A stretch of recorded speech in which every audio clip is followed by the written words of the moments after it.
Mercredi 1er août, bonjour à toutes et à tous et bienvenue sur votre chaîne d'information régionale, l'info en continu, l'info près de chez vous, tout simplement une belle journée d'été, voilà une belle première info pour démarrer, les prévisions en météo au beau fixe en ce mercredi avec du soleil, du ciel bleu, parfois quelques passages nuageux mais sans conséquences, les températures également, elles sont de saison avec 22 degrés à Dunkerque et à Boulogne, 24 à Saint-Omer et 26 degrés à Lille. Bref, une belle journée d'été pour tout le monde du littoral jusqu'à la métropole lilloise. La météo complète juste après ce journal. Une première image dans cette édition pour vous annoncer du changement à Dunkerque en ce qui concerne la vidéosurveillance. Dans le centre-ville, les caméras mises en place en 2015 servaient jusqu'ici en cas de litige ou d'accident pour régler une situation. Mais cette année, elles sont désormais utilisées pour verbaliser. Alors dans un premier temps, autour de la digue de Malo, pour sanctionner les stationnements illicites et les véhicules franchissant les barrières près de la digue. Et puis ultérieurement, le dispositif sera élargi au reste de la ville et ce afin de répondre aux problèmes récurrents de stationnement des habitants dans les quartiers. Explication avec Alice Varé, adjointe au maire de Dunkerque au micro de Corotin Escaillé. Donc tout ce qui est vidéo-verbalisation, ça consiste effectivement à prendre les gens, les contrevenants sur le fait en termes de circulation et de stationnement sur le territoire. On cible surtout en période estivale en fait la partie de la digue qui est piétonne ou quasi piétonne pendant 3 bons mois de l'année. Et là avec les beaux jours, on a des gens qui essaient de forcer les barrières, qui essaient de passer en même temps que d'autres personnes et voilà, bon, ces gens-là maintenant vont être punis. En ce mercredi 1er août, comme souvent en début de mois, plusieurs changements légaux à vous signaler et à détailler. Des hausses de tarifs, notamment concernant l'énergie, le logement, les transports. Et on fait le point en plateau avec Idil Gunaï. Et à noter pour ce 1er août, la hausse des tarifs réglementés du gaz. En moyenne, ils augmentent de 0,2%, plus 0,1% pour le gaz destiné à la cuisson, plus 0,1% pour une double utilisation, cuisson eau chaude, et plus 0,2% pour le chauffage.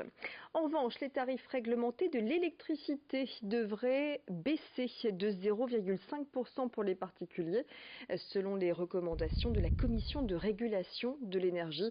Pour les professionnels, ils augmentent plus 1,1%. Dans le domaine de la santé, dès ce 1er août, les médicaments contre la maladie d'Alzheimer ne seront plus remboursés par l'assurance maladie ainsi que leur générique. Sur le plan du logement, cette fois, l'encadrement des loyers est reconduit dans plusieurs villes de France, dont Lille. Concrètement, la hausse des loyers n'est possible qu'en cas de nouveau bail et doit correspondre à l'indice de référence des loyers en fonction du marché. Autre changement en matière de garde d'enfants à domicile, le salaire minimum des nounous passe de 9,98 € brut par heure à 10,21 €. À noter une revalorisation de la majoration des dimanches et jours fériés pour les infirmières libérales qui passe de 8 € de l'heure à 8,50 €. Et puis je termine par ce rappel et cette info pratique dans la métropole lilloise. Les tarifs Transpol augmentent. Le ticket unitaire passe ainsi d'1,60 € à 1,65 €. Dans cette édition, nous allons également nous intéresser à un fléau que connaissent malheureusement bien les citadins, les crottes de chiens sur les trottoirs ou dans les parcs publics. À la Madeleine, la ville a décidé de sévir contre les propriétaires malveillants. Pour cela, une campagne d'affichage vient d'être déployée annonçant les amendes possibles en cas de flagrant délit. Il y a 3 cas de figure. 1. Si vous n'avez pas de sac à caca en promenant votre chien. 2. Si vous laissez votre sac usagé sur l'espace public. Et 3. Pour celles et ceux qui ne ramassent pas. Après cette campagne de communication prévue pour durer 3 mois, les amendes délivrées par la police municipale devraient tomber dès le 1er octobre. Explication avec une adjointe au maire de la Madeleine au micro de Vincent Vieillard. L'idée, ce n'est pas absolument de verbaliser, c'est au contraire d'éviter la verbalisation si nous le pouvons. Et donc, c'est cette campagne de sensibilisation, 3 mois avec des affiches, des tracts qui sont distribués directement aux propriétaires de chiens qui seront rencontrés dans la rue, des pochoirs aussi prévus pour des inscriptions sur les trottoirs. Voilà, et puis c'est 3 affiches, puisque nous avons 3 affiches différentes, une campagne un peu percutante, humoristique, de façon à interpeller pendant les 3 mois, et à ce que les visuels ne rentrent pas trop facilement dans l'esprit et dans la tête des habitants, mais bien 3 affiches différentes en 3 mois.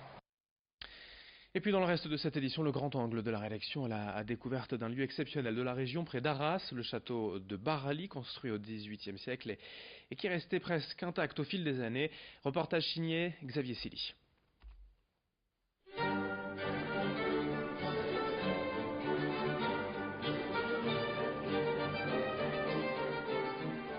Le château de Barly a été construit à partir de 1780 dans le style Louis XVI et de grande qualité architecturale.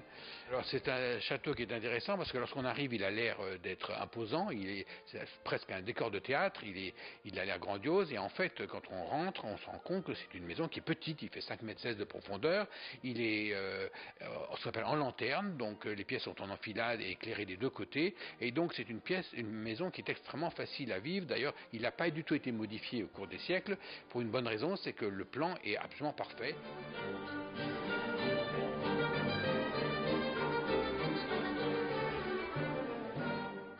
Nous sommes donnés à le remeubler entièrement avec du mobilier, des objets de l'époque de la construction. Et en effet, dans les archives que nous avons, il y a une facture pour de la porcelaine d'Arras, le fameux bleu d'Arras, un décor simple à fond blanc avec une guirlande bleue. Et j'ai réussi à reconstituer petit à petit un service de cette même porcelaine. Et maintenant, si le propriétaire, le constructeur d'origine revenait, eh bien, il se retrouverait dans un décor qui ne choquerait pas du tout, puisqu'il se retrouverait entouré d'objets qu'il a connus.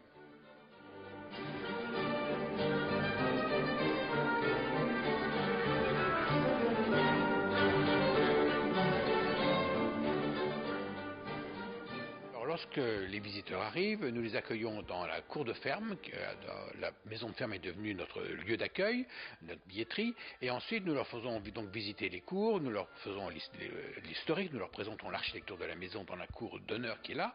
Et ensuite, nous visitons la chapelle, qui elle aussi est remeublée, une jolie chapelle. Et ensuite, dans le château, nous faisons un couloir d'entrée, un très bel escalier en bois sculpté et les trois pièces principales, la salle à manger, le salon d'entrée et le salon de compagnie dans lequel nous sommes actuellement, que les visiteurs peuvent regarder. C'est une visite qui est guidée et qui dure environ 55 minutes.